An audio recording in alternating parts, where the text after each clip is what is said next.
सांभाळत असताना कायदा सुव्यवस्था महाराष्ट्राची राखणं प्रत्येक ठिकाणी, मग ती शहरं असू देत, ग्रामीण भाग असू दे, त्या ठिकाणी मोठी आव्हानं सध्या वाढत चाललेली आहेत.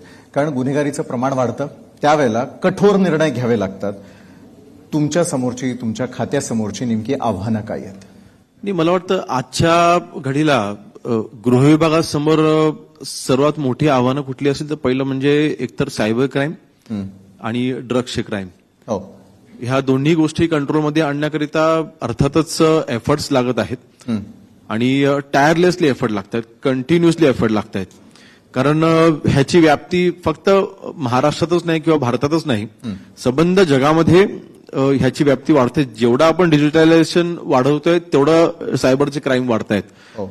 जसं अगोदर फोन पे नव्हता, आता फोन पे सुरू झालेला आहे. अगोदर ऑनलाईन बँकिंग नव्हतं, आता ऑनलाईन बँकिंग सुरू झालेलं आहे. ह्याचे जेवढे चांगले परिणाम आहेत तेवढे वाईट देखील परिणाम आहेत. आणि म्हणून ह्याच्यामध्ये मला वाटतं सर्वात जास्त महत्वाचं म्हणजे अवेअरनेस. आमचा फोकस फक्त कारवाईवरती नाही, अवेअरनेसवरती देखील आम्ही तितकाच फोकस आम्ही करतोय. विशेषतः सायबर क्राईमच्या बाबतीमध्ये जे टार्गेटेड जी लोक आहेत ती सिनियर सिटीजन्स आहेत.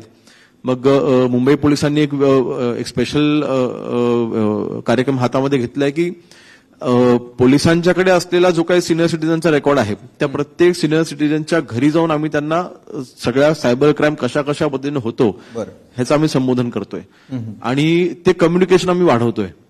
सायबर क्राईम कशा कुठल्या कुठल्या नवीन नवीन पद्धतीने होत आहे. कारण एक पद्धती लक्षात येते.